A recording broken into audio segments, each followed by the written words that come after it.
నమస్కారం city news తెలుగుకి స్వాగతం. ఈనాటి వార్తా విశేషాలు. అభివృద్ధికి నిలువెత్తు నిదర్శనంగా తీర్చిదిద్దిన పులివెందుల పట్టణం రాష్ట్రానికి ఆదర్శనీయమని రాష్ట్ర ముఖ్యమంత్రి వైఎస్ జగన్మోహన్ రెడ్డి సొంత గడ్డపై జనం ముందు సగర్వంగా పేర్కొన్నారు. ఒకరోజు జిల్లా పర్యటనలో భాగంగా జిల్లాకు విచ్చేసిన రాష్ట్ర ముఖ్యమంత్రి వైఎస్ జగన్మోహన్ రెడ్డి సోమవారం పులివెందుల పట్టణ నియోజకవర్గ పరిధిలోని 861.84 కోట్లతో అభివృద్ధి చేసిన పలు నిర్మాణాలకు ప్రారంభోత్సవం చేశారు. 500 కోట్ల నాబార్డు RIDF 37 నిధులు వెచ్చించి అధునాతన వసతులతో నూతనంగా నిర్మించిన డాక్టర్ వైఎస్ఆర్ గవర్నమెంట్ మెడికల్ కళాశాల, గవర్నమెంట్ జనరల్ హాస్పిటల్ భవనాలకు రాష్ట్ర ముఖ్యమంత్రి రిబ్బన్ కట్ చేసి ప్రారంభోత్సవం చేశారు.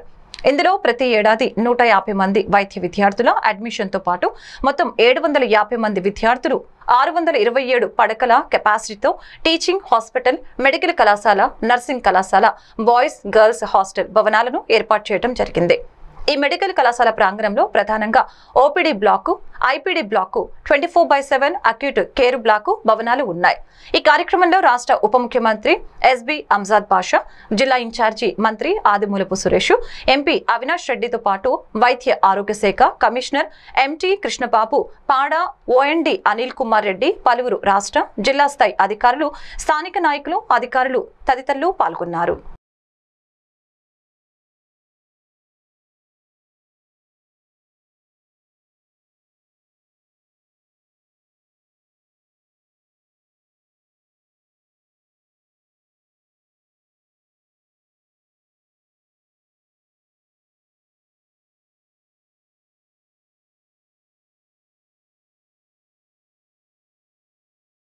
రాష్ట్ర సమాచార కమిషన్ కు నూతనంగా నియమించబడ్డ 3 సమాచార కమిషనర్లు చావలి సునీల్, రెహానా బేగం, అల్లారెడ్డి, ఉదయ్ భాస్కర్ రెడ్డిలచే ప్రభుత్వ ప్రధాన కార్యదర్శి డాక్టర్ KS జవహర్ రెడ్డి వారిచే సమాచార కమిషనర్లుగా ప్రమాణం చేయించారు. ఈ మేరకు సోమవారం విజయవాడ CSC క్యాంపు కార్యాలయంలో సమాచార కమిషనర్ల ప్రమాణ స్వీకారం జరిగింది. ఈ కార్యక్రమంలో రాష్ట్ర సమాచార కమిషనర్, ముఖ్య సమాచార కమిషనర్ మహబూబ్ బాషా, ప్రభుత్వ ప్రత్యేక ప్రధాన కార్యదర్శి ప్రవీణ్ కుమార్, సమాచార కమిషనర్లు ఐలాపురం రాజా, సామ్యూల్, జోనాథన్, కాకర్ల చెన్నారెడ్డి, సమాచార కమిషన్ లా సెక్రటరీ G శ్రీనివాసులు, ప్రభుత్వ సలహాదారు నేమాని భాస్కర్, నూతన సమాచార కమిషనర్ల కుటుంబ సభ్యులు తదితరులు ఈ కార్యక్రమంలో పాల్గొన్నారు. Swear in the name of God, solemnly affirm that I will bear true faith and allegiance to the Constitution of India and the laws.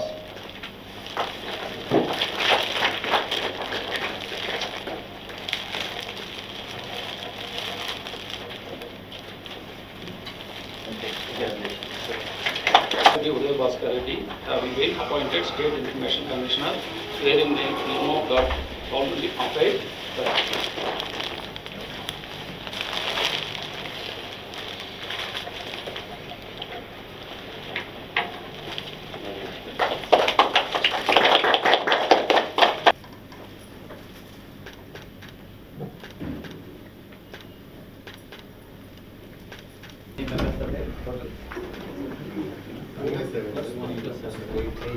స్పందనలు ప్రజల వద్ద నుంచి అందిన ఫిర్యాదుల్ని పరిశీలించి సత్వరమే పరిష్కరించాలని జిల్లా కలెక్టర్ M వేణుగోపాల్ రెడ్డి అధికారుల్ని ఆదేశించారు. సోమవారం కలెక్టరేట్ లోని SR శంకరన్ సమావేశ మందిరంలో నిర్వహించిన ప్రజా సమస్యల పరిష్కార వేదిక స్పందన కార్యక్రమంలో జిల్లా కలెక్టర్ M వేణుగోపాల్ రెడ్డి, సంయుక్త కలెక్టర్ G రాజకుమారి, DRO పెద్ది రోజా, స్పెషల్ డిప్యూటీ కలెక్టర్లు లక్ష్మీ కుమారి, స్వాతి, రెవెన్యూ డివిజనల్ అధికారి P శ్రీకర్ వివిధ ప్రాంతాల నుంచి వచ్చిన ప్రజల నుంచి 151 అర్జీలను స్వీకరించారు.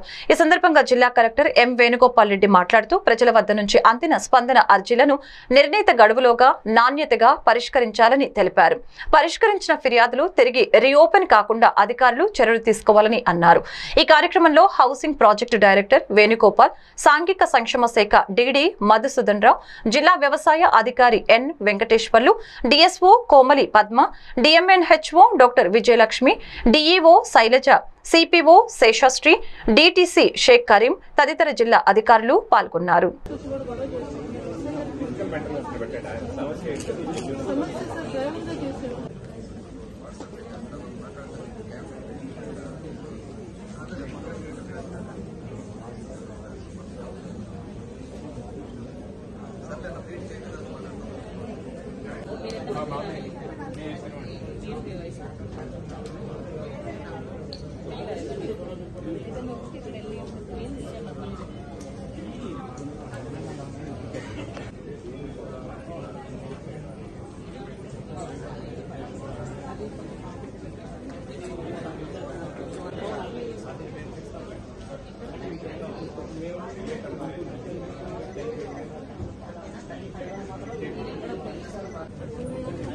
ఏదైనా పెట్టండి కష్టం చేసి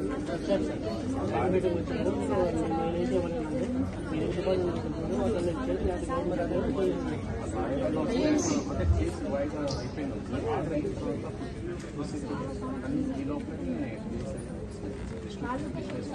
మళ్ళీ ఒక పని చేయండి. జేసీకి చెప్పి ఇట్లా వచ్చారు 4-5 సార్లు హియరింగ్లో వచ్చాడు, కలెక్టర్ గారు చెప్పారు, why can't you take this appeal. అలాగే అర్థం చేసుకోవాల్సినది ఏంటంటే ఇది గవర్నమెంట్కి సంబంధించిన గవర్నమెంట్ పథకాలలో రాలేదంటే నేను ఇక్కడ కూర్చొని ఇది ప్రైవేట్ పంచాయతీ ఇద్దరి మధ్య ఎవరి మధ్య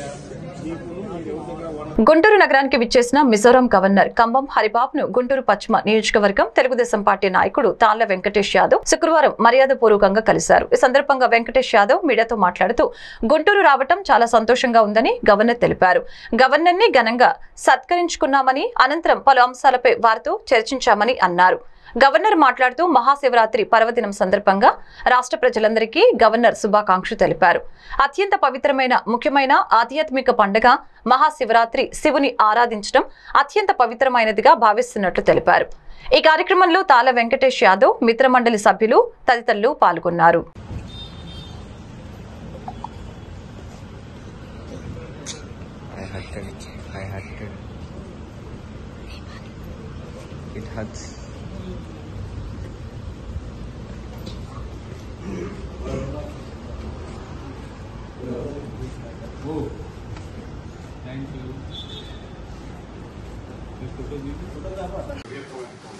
ఎక్సర్సైజ్ జరుగుతుంది. ఆ ఎక్సర్సైజ్ తర్వాత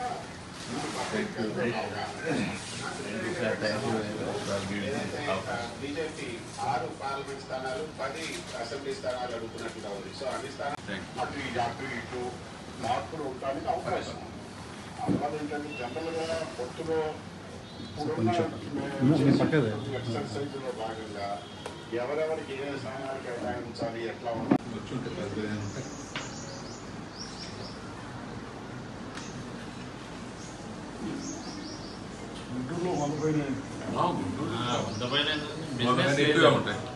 ఆత్మగౌరవం కోసం ప్రజా ఉద్యమంలో పనిచేస్తూ నిరంతరం ప్రజల కోసం వారి సమస్యల్ని గుర్తిరిగి పనిచేస్తున్న ప్రజానాయకుడు నాదెండ్ల బ్రహ్మయ్య అన్నను హత్య చేయటం అగ్రకులాల దుహంకారానికి బలైన నాయకుడు కామ్రేడ్ బ్రహ్మయ్యకు పలు ప్రజా సంఘాల నాయకులు ఆయన పార్థివ దేహాన్ని సందర్శించి ఘనంగా నివాళులర్పించారు. ఈ సందర్భంగా స్థానిక ఎమ్మెల్సీ మాజీ మంత్రి డొక్కా మాణిక్యవర ప్రసాద్ ఆయన పార్థివ దేహాన్ని సందర్శించి పూలమాలలు వేసి ఘనంగా నివాళులర్పించారు. ప్రజా సంఘాల్లో పనిచేసే నాయకులు ప్రజల కోసం ప్రాణ త్యాగానికైనా సిద్ధపడతారని, కానీ బ్రహ్మయ్యను ఆ పార్టీ నాయకులే ఆయన్ను హత్య చేయటం ఇది బాధాకరమని పలువురు ప్రజా సంఘాల నాయకులు పేర్కొన్నారు.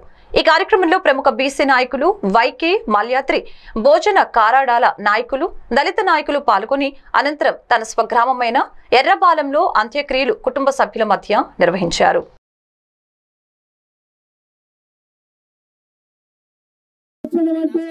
దళిత సంఘాలు ప్రజా సంఘాలందరూ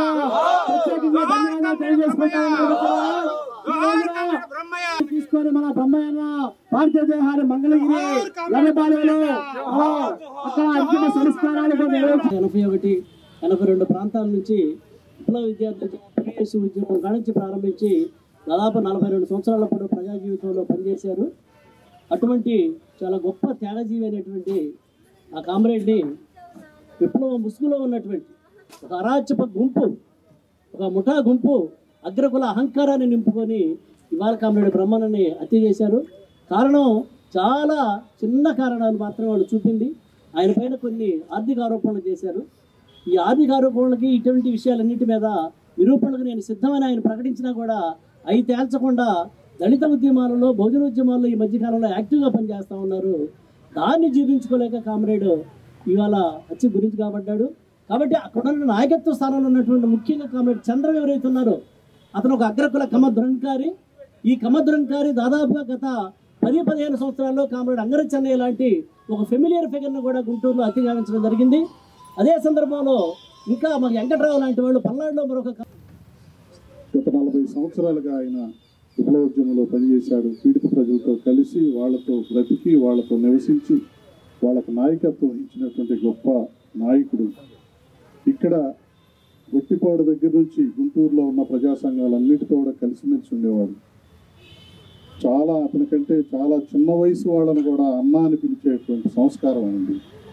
ఎక్కడ చిన్న పెద్ద పెద్ద సౌకర్యాలకి ఎప్పుడు ఆయన చూసేవాడు కాదు. ఏ ఉద్యమం జరుగుతున్నా కానీ కొంచెం అన్నం దొరికితే చాలు, కొంచెం నీడ దొరికితే పేపర్ పరుచుకునైనా పడుకునేటువంటి ఒక సింప్లిసిటీ లైఫ్ని మంచి మార్గంలో నడిపిస్తూ ఏ కార్యక్రమాన్ని ఎట్లా చేయాలి, ఏ ధర్నాన్ని ఎట్లా చేయాలని గైడెన్స్ ఇస్తున్నటువంటి ఒక పెద్ద అండని ఈ రోజున గుంటూరులో దళిత ప్రజా సంఘాలకి కోల్పోయేటట్టుగా చేశారు కామ్రేడ్ గారు. మేము చాలామందిని నీలాంబరం లాంటి వాళ్ళు చాలామంది గొట్టిపాడు కేసులో 5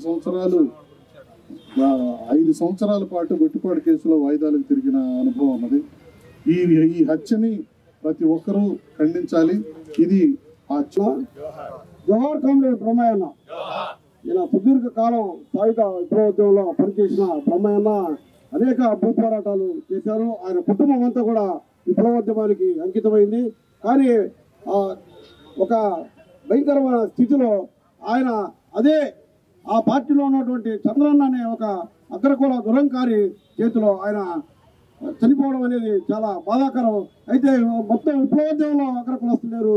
ఈరోజు దండకారణ్యంలో మొత్తం 10,000 మంది చుట్టుముట్టిన పోలీసు బలగాలు ఈరోజు ఏంటికి ఎదురు పోరాడుతున్నారు. కానీ గుంటూరు జిల్లా తెనాలి మండలం బుర్రిపాలెం గ్రామంలో జనసేన టీడీపీ నాయకులు ధర్నా నిర్వహించారు. గత అర్ధరాత్రి బుర్రిపాలెం గ్రామం వైపు ఏర్పాటు చేసిన జనసేన టీడీపీ ఫ్లెక్సీలు చించిన గుర్తు తెలియని దుండగులు వెంటనే నిందితుల్ని పట్టుకోవాలని టీడీపీ జనసేన నాయకులు కార్యకర్తలు బుర్రిపాలెం గ్రామం చౌరస్తా దగ్గర ధర్నా చేపట్టారు. మరొకసారి ఇలాంటి ఘటనలు పునరావృతమైతే చూస్తూ ఊరుకోమని హెచ్చరించారు. టీడీపీ జనసేన నాయకులు రోడ్డుపై ధర్నా చేపట్టారు. ఈ సంఘటనపై పోలీసులు కేసు నమోదు చేసి దర్యాప్తు చేస్తున్నారు.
వచ్చాడు మా మాట్లాడాడు సీసీ ఫుటేజ్ ఉన్నది మేము ఇస్తాం మీకు అది చూస్తే అమ్మే కేసు కట్టండి 12 తర్వాత ఊళ్ళో నుంచి గ్రామాల నుంచి బళ్ళే వచ్చినాయి చూసి దాని మీద తీసేయండి మాకు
గుంటూరు జిల్లా తాడికొండ మండలం తాడికొండ రూరల్ హెల్త్ సెంటర్ లో నేషనల్ సోషల్ సర్వీస్ క్యాంపు నిర్వహించారు. Tadikonda medical officer APM Ravuri Sambasivarao ఆధ్వర్యంలో నేషనల్ సోషల్ సర్వీస్ ప్రాజెక్టు వారు రాబోయే అనారోగ్యాలను ముందుగా గుర్తించడం ఎలా, షుగరు, బీపీ, గుండె సంబంధిత సమస్యల్ని రాకుండా ఏ విధమైన జాగ్రత్తలు తీసుకోవాలి, ఒకవేళ తక్షణమే గుండె నొప్పి వస్తే సిపిఆర్ ఎలా చేయాలి అనే దాని మీద ప్రజలకు అవగాహన కల్పించే కార్యక్రమం చేపట్టారు.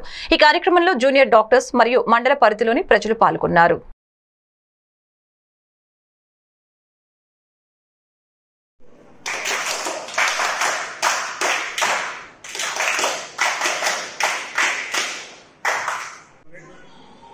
స్పెషల్ క్యాంప్ ఆర్ఎఫ్సి తాడికొండలో కండక్ట్ చేస్తున్నామండి. ఈ స్పెషల్ క్యాంప్ యొక్క ముఖ్య ఉద్దేశం సిపిఆర్ టెక్నిక్ ట్రైనింగ్ అనేది అందరికీ చాలా అవసరం. సో ఈ 3 days, first 3 days Monday, Tuesday, Wednesday ఈ స్పెషల్ క్యాంప్లో సిపిఆర్ ట్రైనింగ్ మాత్ర సెల్ఫ్ హెల్ప్ అందరికీ ట్రైనింగ్ ఇవ్వబడుతుంది. రోజు మార్నింగ్ 10 o'clock స్టార్ట్ అయ్యి ఈవినింగ్ 3 వరకు ట్రైనింగ్ అనేది ఇస్తాము. నేను NSS programme officer doctor Arun under the principal doctor TTK Reddy sir ఈ ప్రోగ్రామ్ అనేది కండక్ట్ చేస్తున్నాము. దానికి సపోర్టింగ్గా ఇక్కడ staff madam Kamaleswari madam, medical officer RSC Tadikonda, తర్వాత మిగతా పబ్లిక్ హెల్త్ నర్స్ స్టాఫ్ అందరూ సపోర్ట్ చేస్తున్నారు. సో ఈ ప్రోగ్రామ్ని అందరూ యూటిలైజ్ చేసుకోవచ్చు. రేపటి నుంచి 10 o'clock ఇక్కడ సిపిఆర్ ట్రైనింగ్, తర్వాత డయాబెటీస్, హైపర్టెన్షన్ అవేర్నెస్ ఇవన్నీ ఇవ్వబడతాయండి. అదే ఫ్రైడే, సాటర్డే ఈ ప్రోగ్రామ్ స్కూల్ స్టూడెంట్స్కి స్క్రీనింగ్ ప్రోగ్రామ్ ఉంటుందండి. థర్స్డే, ఫ్రైడే, సాటర్డే ఇక్కడికి వచ్చి స్కూల్ స్టూడెంట్స్ ఏదైనా ప్రాబ్లమ్స్ ఉంటే వాళ్ళు చెకప్ చేయించుకోవచ్చు. ఈ స్పెషల్ క్యాంప్ అనేది under the NSS Guntur medical college unit అనేది జరుగుతుంది. ఈరోజు మనకి హెల్త్కి సంబంధించి ట్రైనింగ్ ఉందని చెప్పి నిన్న డిఎంహెచ్ ఆఫీస్ నుంచి సార్ ఫోన్ చేశారు.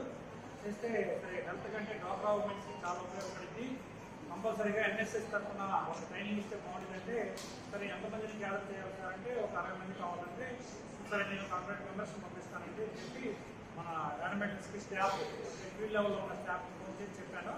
మన గౌరవ ప్రాజెక్ట్ డైరెక్టర్ గారు కూడా డిఆర్డి అరవింద్ గారు డిఆర్డి గుంటూరులో ఉన్నారు. ఆ సార్ చెప్పడం వల్ల నేను మీ అందరికీ ఇంటిమేషన్ ఇచ్చి ఇక్కడ పిలిపించాను. ఎందుకు పిలిపించాను ఇక్కడికి? ఓకే, ఎందుకు పిలిపించాను ఇక్కడికి? ఏదైతే మీరు గ్రామాల్లో ఆర్థికంగా ఎదగాలని చెప్పి లోన్లు తీసుకొని లక్షలు కుటుంబానికి ఉపయోగించుకుంటూ ఉండాలి. గుంటూరు జిల్లా తుళ్లూరు మండలం నెక్కల్లులోని Brahma Kumaris universal peace retreat centre నందు ఘనంగా 88వ త్రిమూర్తి శివ జయంతి మహోత్సవం ఆశ్రమ నిర్వాహకులు నిర్వహించారు. ముందుగా జ్యోతి ప్రజ్వలన చేసి ప్రారంభించారు. ఈ సందర్భంగా బీజేపీ ఆంధ్రప్రదేశ్ అధ్యక్షురాలు పురంధేశ్వరి మాట్లాడారు. శివతత్వాన్ని అర్థం చేసుకుని ప్రతి వ్యక్తి మెలగాలని, ఆ పరమశివుడు గొంతులో విషాన్ని పెట్టుకుని వాక్కును స్పష్టంగా ప్రజలకు బోధిస్తాడని అన్నారు. అలాగే కులమతాలకు సంబంధం లేకుండా బ్రహ్మకుమారి స్థాపించి వరల్డ్ పీస్ సెంటర్ కు రావటం చాలా ఆనందంగా ఉందని తెలిపారు. నా తండ్రి నాకు తొలి గురువు అని తెలిపారు. ఈ కార్యక్రమంలో బీజేపీ రాష్ట్ర నాయకురాలతో పాటు బ్రహ్మకుమారి సంబంధించిన శాంత సబితాతో పాటుగా తాడికొండ నియోజకవర్గం బీజేపీ నాయకులు, కార్యకర్తలు, బ్రహ్మకుమారి మఠంలో మరియు గ్రామ మరియు మండల నాయకులు, కార్యకర్తలు పాల్గొన్నారు.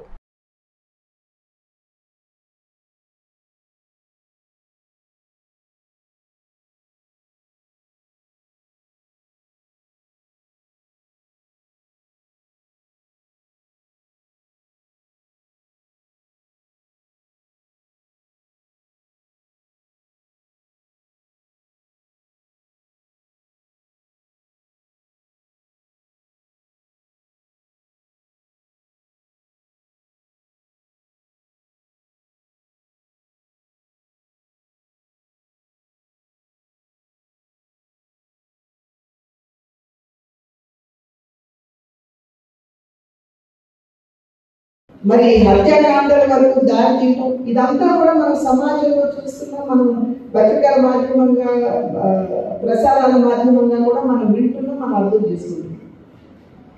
అయితే మనం ఇదంతా కూడా మతం అనేటువంటి చట్టంలో మనం ఇరుక్కుపోయి ఉన్నంత వరకు కూడా ఇది కొనసాగుతుంది. ఎప్పుడైతే ఆధ్యాత్మికత అనేటువంటి స్థాయికి మనం ఎదగలుగుతాము, అప్పుడు నిజంగా ఈ మతం అన్న పదానికి అర్థం లేదు అని చెప్పి మనమందరం కూడా అర్థం చేస్తాం. మనకు అర్థమయ్యేటువంటి విషయం. ఇక్కడ నా స్వీయ అనుభవం, మా తండ్రి గారు నందమూరి తారక రామారావు గారి దగ్గరికి నాకు బహుశా ఒక 8-9 సంవత్సరాల వయసులో అనుకున్నాను. అప్పుడే మూకైలా సినిమా రావడం, నాన్నగారు దాంట్లో రావణాసురుడిగా వారు నటించడం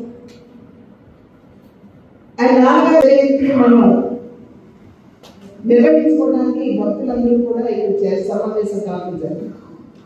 శివుడికి మనం అభిషేకం చేస్తాము. ఇందాక సోదరిమణి గారు చాలా చక్కగా వివరించారు. అభిషేకం యొక్క అర్థాన్ని మనకు తెలియజేశారు.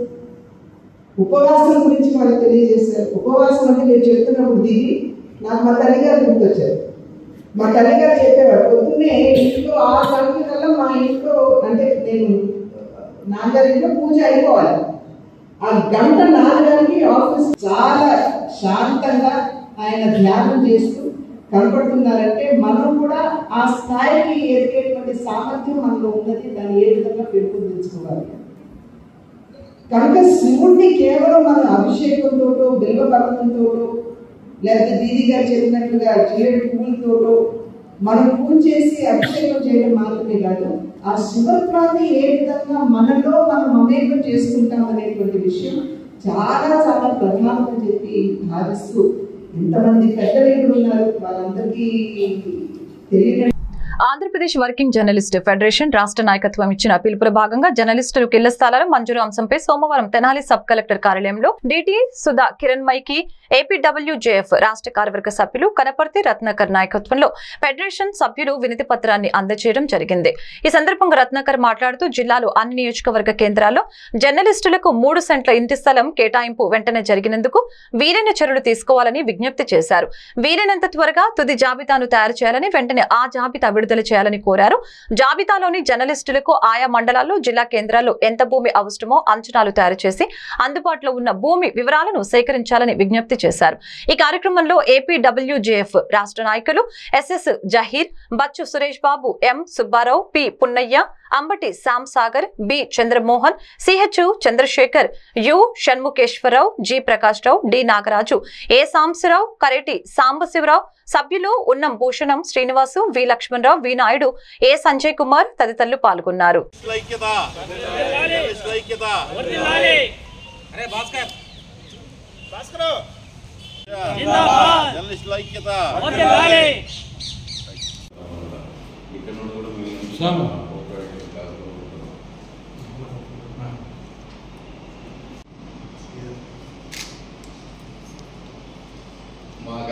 జర్నలిస్టుల సుదీర్ఘకాల వాంఛ, ప్రతి జర్నలిస్టులు కోరుకునే సొంత ఇంటి స్థలం అనే అంశం మీద ఇటీవల రాష్ట్ర ప్రభుత్వం ఒక 3 నెలల క్రితం ఒక జీవో చేయటం, దాన్ని అమలు చేసే విధంగా ఆ ప్రభుత్వ కార్యాలయాలకు పంపించడం చాలా సంతోషకరం. అయితే 3 నెలలు గడిచినా కూడా ఇప్పటి వరకు ఇళ్ల స్థలాల అంశం ముందుకు రాలేదు. జిల్లాల్లోనూ మండల కేంద్రాల్లోనూ నియోజకవర్గ పరిధుల్లో గ్రామాల పరిధిలో ఎంతమంది జర్నలిస్టులను ఫైనలైజ్ చేశారో అనే అంశం ఒకటి తెలియాల్సి ఉంది. అదేవిధంగా ఏ ప్రాంతాల్లో వాళ్ళకి ఎంత స్థలం కేటాయిస్తున్నారో తెలియాల్సి ఉంది. ఈ అంశాల మీద కలెక్టర్ గారి ఆధ్వర్యంలో ఒక హౌసింగ్ కమిటీ వేశారు. ఆ హౌసింగ్ కమిటీ ఎంతమంది జర్నలిస్టులను ఫైనల్ చేసిందనేది ఇప్పటివరకు మాకు తెలియని అంశం. ఆ లిస్ట్ ఏదైతే ఉందో ఫైనల్ చేసి వీలైనంత త్వరగా జర్నలిస్టులకు ప్రభుత్వం ఇవ్వదలిచిన 3 సెంట్ల స్థలాన్ని ఇచ్చి జర్నలిస్టుల సంక్షేమాన్ని కోరే ప్రభుత్వంగా ఈ ప్రభుత్వం ఉండాలని మేము మనవి చేస్తున్నాం. వీలైన త్వరగా మాకు రావాల్సిన ఇళ్ల స్థలాలను మంజూరు చేయాల్సిందని కోరుతున్నాం. విదేశాల నుంచి వచ్చిన విద్యార్థులు భారతదేశంలో విస్తృతంగా పర్యటించడంతో పాటు మన దేశ సాంప్రదాయాలు, సాంస్కృతిక పద్ధతుల గురించి మరింత తెలుసుకోవడానికి వచ్చే ప్రతి అవకాశాన్ని ఉపయోగించుకోవాలని విజ్ఞాన్స్ విద్యా సంస్థల చైర్మన్ డాక్టర్ లావు రత్తయ్య సూచించారు. చేబ్రోలు మండలం Vadlamudi Vignan's university dean international students office ఆధ్వర్యంలో ఇంటర్నేషనల్ స్టూడెంట్స్ ఫెస్టివల్ ను సోమవారం ఘనంగా నిర్వహించారు. ఈ కార్యక్రమంలో 12 దేశాలకు చెందిన Bangladesh, Ghana, Kenya, Madagascar, Nepal, Nigeria, Sudan, south Sudan, Togo, Zimbabwe, UAE, సిరియాకి చెందిన విద్యార్థులు పాల్గొన్నారు. ఈ కార్యక్రమాన్ని అన్ని దేశాల మధ్య ఐక్యత, దేశ సంస్కృతిని పంచుకోవటం, నాలెడ్జ్ షేరింగ్ అనే ఇతివృత్తంతో నిర్వహించారు. అనంతరం వివిధ దేశాల నుంచి వచ్చిన విద్యార్థులు ప్రదర్శించిన సాంస్కృతిక కార్యక్రమాలు విశేషంగా ఆకట్టుకున్నాయి. వివిధ రకాల పోటీల్లో సత్తా చాటిన విద్యార్థులకు బహుమతులు అందజేశారు. కార్యక్రమంలో విజ్ఞాన్స్ విద్యా సంస్థల chairman doctor Lavu Rattaiah, vice chancellor professor P Nagabhushan, registrar doctor MS Raghunathan, ఆయా విభాగాల డీన్లు, అధిపతులు, అధ్యాపక సిబ్బంది, విద్యార్థులు పాల్గొన్నారు. ఆంధ్రప్రదేశ్లోని గుంటూరు జిల్లా పెదనందిపాడు మండలం అమ్మినేని గుంటుపాలెం గ్రామంలో జరిగిన కార్యక్రమంతో సహా దేశంలోని 11 ప్రాంతాలలో రసాయనాలు మరియు ఎరువుల మంత్రిత్వ శాఖ నిర్వహించిన కార్యక్రమంలో ప్రధానమంత్రి నరేంద్ర మోదీ కోరమండల్ ఇంటర్నేషనల్ అందించిన 200 రూటులతో సహా 1000 రోడ్లను వివిధ SH జిల్లా సభ్యులకు వర్చువల్ గా అందజేయడం జరిగింది. భారతదేశంలో సుప్రసిద్ధ అగ్రి సొల్యూషన్ ప్రదాత అయిన కోరమండల్ ఇంటర్నేషనల్ నమోదు పథకం ద్వారా దేశ వ్యవసాయ రంగాన్ని బలోపేతం చేయాలని తెలిపారు. భారతదేశ ప్రభుత్వ మిషన్ లో భాగమైనటువంటి ఈ కార్యక్రమాన్ని అందరూ ఆదరించాలని తెలియజేశారు. ఈ కార్యక్రమానికి ముఖ్య అతిథులుగా గుంటూరు జిల్లా పరిషత్ chairperson Srimati Henni Krishna, Indian fertiliser director Anurag Rohit Acharya, NG Ranga విశ్వవిద్యాలయం vice chancellor doctor R Sarada Jayalakshmidevi, Coromandel international limited vice president GV Subbareddy, AP commissionerate agriculture JD Haribabu Chowdary, DDA planning and farm mechanised AP commissionerate Swarna Vijaya, Guntur జిల్లా వ్యవసాయ అధికారి నున్న వెంకటేశ్వరరావు తదితరులు పాల్గొన్నారు.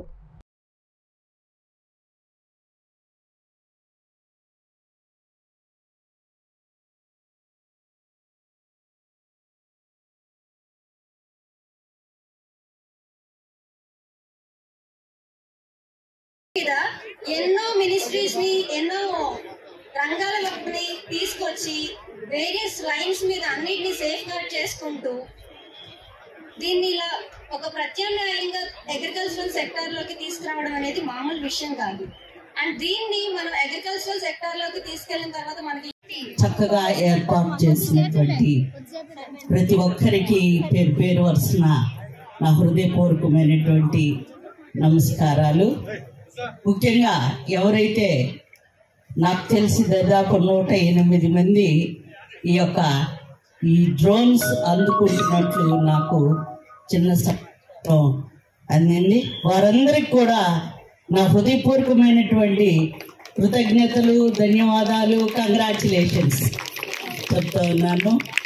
అలాగే మీడియా వారికి, విచ్చేసినటువంటి రైతు అన్నలకు, మరి సోదరిమణులకు, ప్రతి ఒక్కరికి, గ్రామస్తులకు, ప్రతి ఒక్కరికి పేరు పేరు వరుసన నా హృదయపూర్వకమైనటువంటి నమస్కారాలు. ఇంతకుముందు ఆడవారంటే అబల అనేటువంటి ఒక నానుడు ఉండేది. ఇప్పుడు అబల కాదండి, ఆడవారు అంటే సబల. ఈరోజు ఆడవారు చేయనటువంటి కష్టపడి శ్రమ కూర్చి వాళ్ళు పండించి మనకు అన్నం అందించగలిగినారు. అందుకు రైతులందరినీ నేను అభినందిస్తున్నాను. ఎందుకంటే వాళ్ళు ఆ 2 సంవత్సరాలు కష్టపడకపోతే మనకి ఈరోజు తినేదానికి అన్నం ఉండేది కాదు. సో ఎప్పటికీ మనం రైతాంగానికి రుణపడి ఉంటాము. రైతు దేశానికి వెన్నెముక. అలాగే రైతు లేనిదే మడవడు లేడు అనేది నేను భావిస్తాను. సో రైతాంగం ఎప్పుడు మనకు తోడుగా ఉంటాడు. అందువల్ల ఆచార్య ఎంజిరంగా వ్యవసాయ విశ్వవిద్యాలయం రైతాంగానికి వ్యవసాయంలో మెలకువలకు ఎన్నో పరిశోధనలు చేస్తుంటాం. అలాంటి పరిశోధనలో భాగంగానే ఈరోజు డ్రోన్ అంటే ఏంటనుకున్నారు? ఆధునిక వ్యవసాయంలో ఒక టెక్నాలజీ అది. ఎందుకంటే మనం చాలాసార్లు పురుగు మందులు, తెగుళ్ళ మందులు వాడుతుంటాం. ఇవి వాడేటప్పుడు నీళ్లు దొరకవు, కానీ ఖచ్చితంగా ఆ పురుగును మనం పరిష్కరించుకోవాలి, ఆ తెగులను మనము పరిష్కరించుకోవాలి. సో అలా vice president Coromandel international limited ఈరోజు భారతదేశంలో చాలా శుభదినం. ఎందుకంటే గ్రామీణ మహిళలను ఆర్థికంగా పూర్తి బలపరిచేందుకు గౌరవ ప్రధానమంత్రి శ్రీ నరేంద్ర మోదీజీ గారు నమో డ్రోన్ దీదీ అనేటువంటి ఈ బృహత్తర కార్యక్రమానికి ఈరోజు ప్రారంభించారు. ఈ కార్యక్రమం యొక్క ముఖ్య ఉద్దేశం గ్రామీణ మహిళలను ఆర్థికంగా తర్వాత నూతన వ్యవసాయ పద్ధతుల్లో భాగస్వామ్యాలు చేయడానికి ఎంపిక చేయబడినటువంటి ఈ కార్యక్రమం. మనకి ఈరోజు తెలుసు, మన రైతన్నలు అంటాం, కానీ వ్యవసాయంలో మహిళలు లేదే వ్యవసాయం లేదు. గ్రామీణ ప్రాంతంలో 60% పైగా ఈ వ్యవసాయ పనులు చేసేది మన గ్రామీణ మహిళలని మన అందరికీ తెలుసు. గ్రామీణ మహిళలు ఎంతో మంది చదువుకున్నటువంటి మహిళలు ఉన్నారు, కానీ వారికి తగినటువంటి అవకాశాలు గ్రామీణ ప్రాంతంలో లేనందువలన వారు కూడా ఆర్థికంగా బలపడితే బాగుంటుందనేటువంటి వాళ్ళ కళ నెరవేర్చే రోజు ఈ రోజు అయింది. ఈ కార్యక్రమంలో దేశం మొత్తం మీద 1000 మందికి పైగా డ్రోన్ దీదీలని ట్రైనింగ్